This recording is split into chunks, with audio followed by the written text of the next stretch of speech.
Hello and welcome. Today, we are going to be talking about exactly how to handle the meet and greet correctly with customers, both on the lot and off the lot in your showroom, okay? Because I know you want to know what to do when someone's just driving through. You can do a meet and greet there too, and there is a right way and a wrong way to do it. We're going to talk about all of that in this video, exactly why the meet and greet is so important, exactly what to say and what to pay attention to, and exactly how to go about that most effectively so that you can capture that sale and bring the customer to the next step of the process and get that deal and get that commission that you deserve. My name is Anthony. I am an ex-general sales manager, finance director, and top salesperson who made $190,000 my first year on the sales floor. And now I help salespeople full-time make six-figure incomes. So let's get right into it. The meet and greet. This is the meet and greet cheat sheet. Gotta love that rhyme scheme there. So what is the meet and greet? The meet and greet is the first step of the in-person sale, right? So you can do meet and greet on the phone. You can do it on internet via text. There's kind of other ways that you may be interacting with a customer for the first time, but in person, you're meeting someone for the first time face-to-face. The meet and greet is the first step of the steps of the sale on that front. So this is your one opportunity to really make a good first impression. They say first impressions are everything, right? That's so true, especially in car sales. This is where you get to position yourself in a place of authority and as a professional. Okay, this is where you can gain credibility by immediately initiating the interaction in such a way that you come across as the person who's in charge and knows what they're doing and can help out. All right. And if you do it incorrectly, the opposite is going to happen. You're going to lose credibility. You're going to lose authority, and you're going to come across as somebody who is unprofessional and doesn't know doesn't know anything about their job and can't help the customer out with what they need help with. And that is just going to kill your conversions. It's going to kill your sales. And even if you do get the sale, it's going to be a lot harder. It's going to take longer. They're not going to trust you, so you're going to make less money on it. They might grind you down more because they don't believe what you're saying, right? There's so many negative impacts that can come from doing this incorrectly. So it's very important to pay attention to it. Even though it's only the first 15 to 60 seconds of your interaction, it sets up the entire rest of the sale process with that customer. So the next 2-3 hours you spend with them are going to be built upon the foundation of this meet and greet that you begin the interaction with. So it can make or break the sale. And in many cases, especially if they're just driving by the lot, it's the difference about whether they leave or they actually come in and buy from you today. So it matters more than you might think, and we're going to cover all of that right now. Now, I want to start this by saying that this is just going to talk about situations where the customer is cooperative with you. Okay, so we're going to be assuming that you have a cooperative customer, and we're going to be handling objections in the meet and greet later in another video. So just keep that in mind. This is all about what to do if someone's playing along. And this is just as important. There's a lot to learn here. But in terms of overcoming objections in the greeting, that's going to be a separate video. We're actually going to probably get that up later this week. So look forward to that. So what constitutes an effective greeting? And you only got 15 seconds. This happens fast. It's not a long process, but there is something that makes it good, and there are things that makes it bad. So the greeting is broken up into 3 parts. And the way I define this is the approach, the greeting, and the transition. And just to make this super simple, the approach is your actions. It's what you are literally doing with your body physically, okay? How you walk, your posture, the handshake, the eye contact, all of that stuff, okay? Physical actions. Greeting is what you say. It's the actual words that are coming out of your mouth when you're interacting with the customer. So you got your actions and your words. That's the approach and the greeting. And then the transition. So this is kind of your strategy to the meet and greet. You want to be transitioning into the next step of the sale, which is fact finding or discovery. People know it different ways. I call it fact finding in my process. So the only point of the meet and greet is to successfully transition into the fact finding in such a way that you have established authority, credibility, professionalism, and trust with your customer. So again, this is very foundational to the rest of the sale, but it's going to happen quick. And the main goal of it is just to get right into fact finding. And you can lose it, right? So it might seem, oh, this is so simple. Why are we even talking about this? You can lose this really easily. Okay, so some things that you want to avoid, pay attention to avoiding. Don't want to come across as timid or, on the flip side, intimidating. Okay, you want to be helpful and friendly, approachable is the goal here. You also don't want to be an order taker. Okay, right off the bat, you want to be taking control of the conversation. You want to know exactly where you're going. You want to take your customer there. Okay, so don't wait for them to lead you around. All right, you're in charge here. You're in car sales, not fast food. Okay, lead the way. Lead them through the steps of the sale. Don't let them lead you through the steps of the sale. So you also want to show that you're not knowledgeable or unable to help, and then you don't want to end the process early by leaving. So we're going to talk about that as well. Now, before we get to the exact how-tos, there's some things that you want to prep with. And this might go without saying, but I'm going to say it anyway. You should be dressing professionally, all right? It should be clear the instant a customer sees you that you are on the sales team, that you work for the dealership, that you're an employee. If you're dressing like your customers dress, that's you don't want to add that confusion. It's going to come across as unprofessional, okay? You should stand out with your dress immediately. Be like, oh, that guy works for the dealership, okay? Just right away. They should know that. You want to be clean, and wearing a name tag is a huge plus. If you have name tags, wear them. If you don't have one, make one. It helps. And you're going to want to come up with one script for your meet and greet. Just one system. Okay, just memorize it. Just get it down. You should be able to do this in your sleep. That's the goal. Come up with one way to do it, practice it, just repetition over and over and over, and then stick with it. Don't mix this up, right? You can riff on the fly a little bit, and different situations are going to call for different word tracks, but really just pick one thing and stick to it and just do the same thing every single time. It'll make your job a lot and your life a lot easier.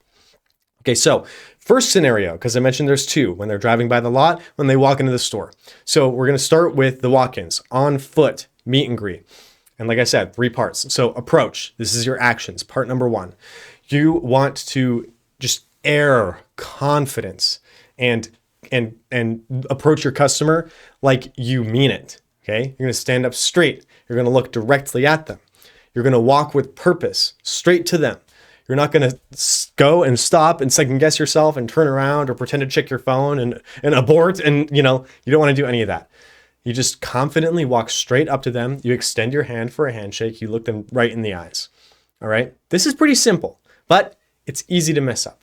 So the best way that you can place yourself as this authority figure, okay, is by just approaching them like you know what you're talking about, like you're in charge, like you know your way around the store, right? You are here to guide them. And an important part about the approach is that you literally approach them. You're doing something wrong if you're not physically closing distance between you and the customer. You need to be approaching them, not vice versa. Okay? They shouldn't be walking up to you, you're standing still. Even if you're standing outside the front doors of your dealership, okay, and they just parked and they're walking to come inside, you should walk up to greet them. Even if you're going to hold the door, walk up to greet them and then go open the door for them, okay? You need to be approaching them. You need to be forward with this interaction. That'll set you off on the right foot, which is very important. And then for the greeting, so we got the approach and the greeting. One thing I want to note here, these 2 steps can happen simultaneously, okay? You can do the approach and the greeting at the same time. You can be talking while you're approaching them. You have your hand out. Nice to meet you, right? So the greeting. Step 1, get their name and introduce yourself. Okay. Thank you for coming to XYZ dealership. My name is Anthony. Pleasure to meet you. What's yours? Okay. Simple. Hi, my name's Anthony. What's yours? Thank you for coming in today. My name's Anthony. And yours? Who do I have the pleasure of working with today? My name's Anthony. Okay. Lots of choices here. Don't overcomplicate it. Just do what feels natural to you, all right? And don't get into questions. Hi there, what brings you in today? No, you don't want to be doing that. Hi, how can I help you? None of that. No, just wait, just get their name, okay? Start off with an introduction, start off with getting their name, then you can go into the questions. Now, you're going to introduce yourself, get their name, and then ask an open-ended question. So, can I help you today? Yes, no, bad question. You want a question that's going to prompt a response. Now, my go-to, like I said, pick one system, stick with it. My go-to was always, what information can I get you today? Hi, my name's Anthony. Welcome in. Yours? They tell me, excellent. What information can I get you today? And then that prompts them to give you a response that actually has some substance to it, rather than just hitting you with a quick yes or no. And that kind of brings the conversation to an abrupt halt, which is not good. We don't want that. So you're also going to assume authority. So no matter what script you use, no matter what word track you choose to go with, you don't want to ask for permission or phrase your interaction in such a way that it seems like you are, how would I put this? Like timid at all. Okay. You just want to act like you are in charge right off the bat and approach things that way. So just instantly like walk straight up to them and ask them, what information can I get you today? Right. And this assumes authority. It assumes you're in control of the situation, and you are, and you should act like it. Okay. So just assume that that's the case and don't ask them permission or kind of come up to them and be like, hi, do you need help today? No, none of that. You're in charge. And then for the transition, 9 times out of 10, this is just going to be a really natural flow into the next step of the process, which is fact finding. All right. So you don't really have to do much work most of the time past what we've already talked about. When you ask them what information can I get you, you're just going to go straight into fact finding. Most of the time. Sometimes you'll get objections, and we'll talk about that later. But there is a trap here, which is that sometimes your customers will offer you an opportunity to skip some steps of the sale, and you don't want to fall into that trap. Okay, this is where you can abort the meet and greet early, and you can just leave. So, for example, what information can I get you today? And they say, oh, I'm actually here to drive that vehicle on your front line. And you say, excellent, let me go get the keys. You walk away. Okay, now you've just ended it early. That's a mistake. You don't want to be doing that. Okay, you just acknowledge it and then complete your transition and move into fact finding. Awesome, you can definitely drive that. Was that the only vehicle that you were looking at today? Or are you going to be comparing it to any other vehicles? Wonderful, we can absolutely drive that. I'll get the keys in a second. How soon are you looking to purchase something? Is this something you want to take home today? Or, are you just trying to get a feel for the vehicle right now? Okay, so you can still go into the fact finding and just push it off a little bit. Okay, don't worry. You're going to get the keys in like 20 seconds, but don't stop it early. You want to set yourself up for success and, more importantly, maintain control of the interaction. If you just say, okay, great, let me go get the keys. Now you become an order taker, and you don't want to be an order taker. Keep the questions coming. Control the sale, control the process at your own pace, and it's going to turn out a lot better for you. All right. So just acknowledge and then ignore. Absolutely, you can drive it. Why this particular vehicle or something else akin to it. Now, simple, right? What about when they're driving through the lot? You catch someone who's, bringing their car through your front line and weaving around and just checking vehicles. What do you do with someone like that? I'll tell you right off the bat, waiting for them to park is not the correct way. You should proactively go out to meet them. Absolutely. Don't wait for them to do their rounds and then park and then come inside, which most salespeople do, 100%. I can't tell you how many deals I got because I was the one that got up and walked to the car and met the customer there, out on the lot, rather than waiting for them to park. I would see like 5 or 6 guys just standing outside waiting, watching the car, waiting for them to circle around and park. I literally walked right past them, right up to the vehicle, greeted them, made the sale, walked the customer back inside past them. Okay? That's 100% what you want to be doing. Just capitalize on the opportunity because, again, you're going to be placing yourself in that position of authority, of confidence, which is so important. People will respect you for that. And I know it's a little bit uncomfortable, but just do it, okay? I'm going to tell you exactly how. So you want to intercept the vehicle. What I mean by that is you see them driving, okay? Just lead them a little bit. Walk in such a way that you're going to cut them off. And sometimes they'll see you coming. It's whatever. Okay, don't overthink this. Just do it. You're going to walk right in front of their vehicle. Map your angle so that you end up in front of them. And then stay there because that'll force them to stop. If you're standing in front of their vehicle, they can't just run you over. Okay, so now you're forcing an interaction, which is actually a good thing. It works to your favor. A lot of these people, and I know you know it if you're in car sales, want to stay in their vehicle and not talk to a salesperson. Okay, and you are 100% within your right, and not just your right, this is your job, okay?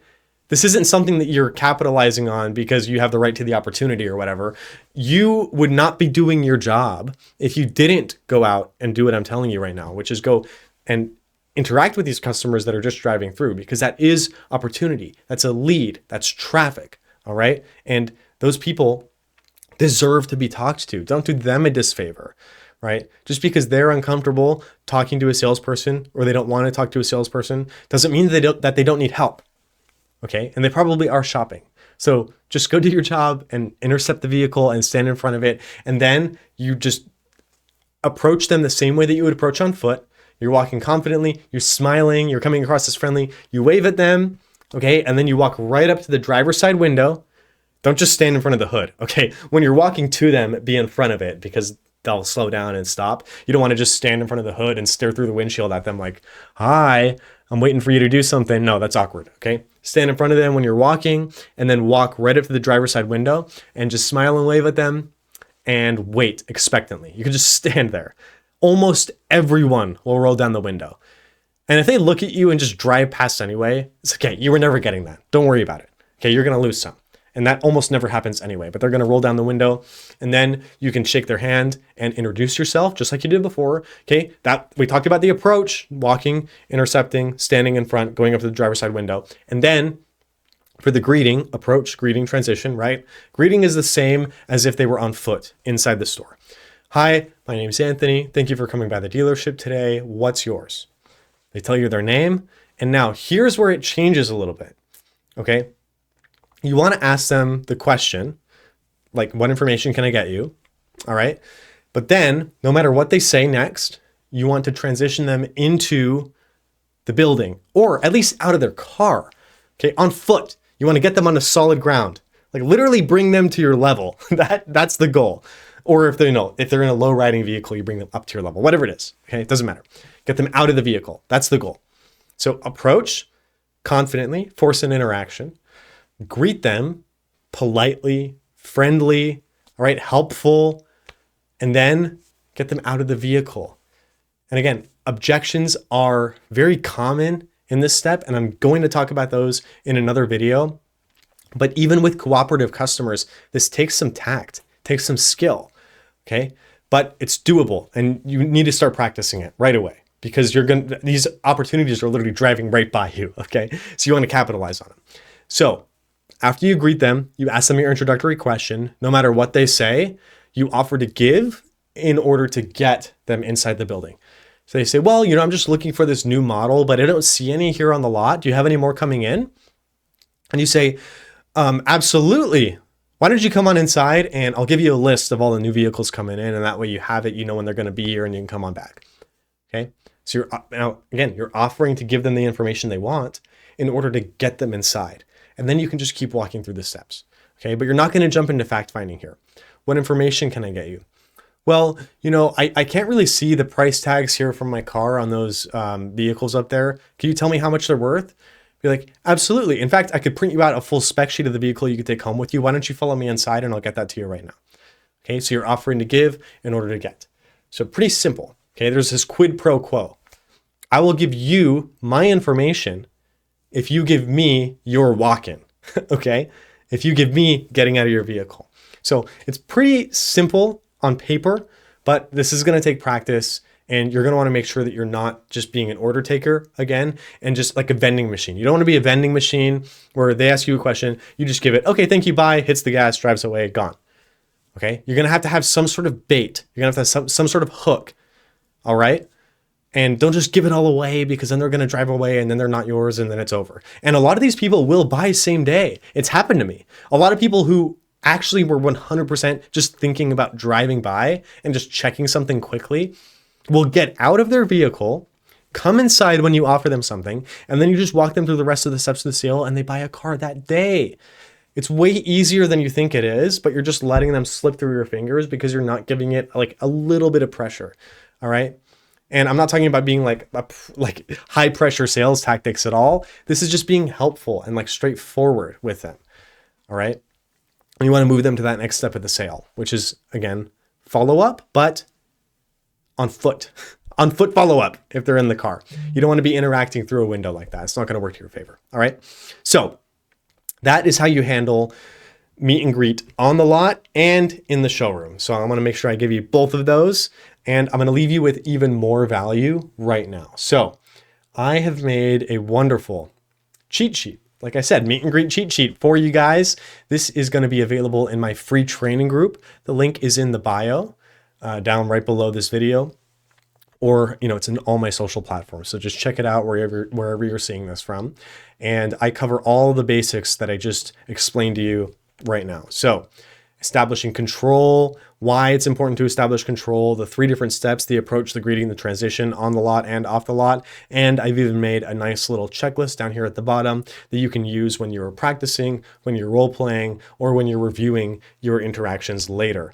Whether you've recorded them or just in your head, right? You're game playing it back in the shower. You can use this checklist as kind of a guide as to whether or not you were doing it correctly. So this is available in my free training group. You can download it, print it, keep it, do whatever you want with it. I'm giving it away, and link is in my bio. Thank you guys so much for watching, and make sure to subscribe and stay tuned, because we're going to be covering the objections in the greeting next, which is obviously super important because those are going to come up, and if you can't get past them, you're going to fail the meet and greet. So there's more to learn here, and I'm going to be giving that away too. So stay tuned, and I will catch you guys in the next one.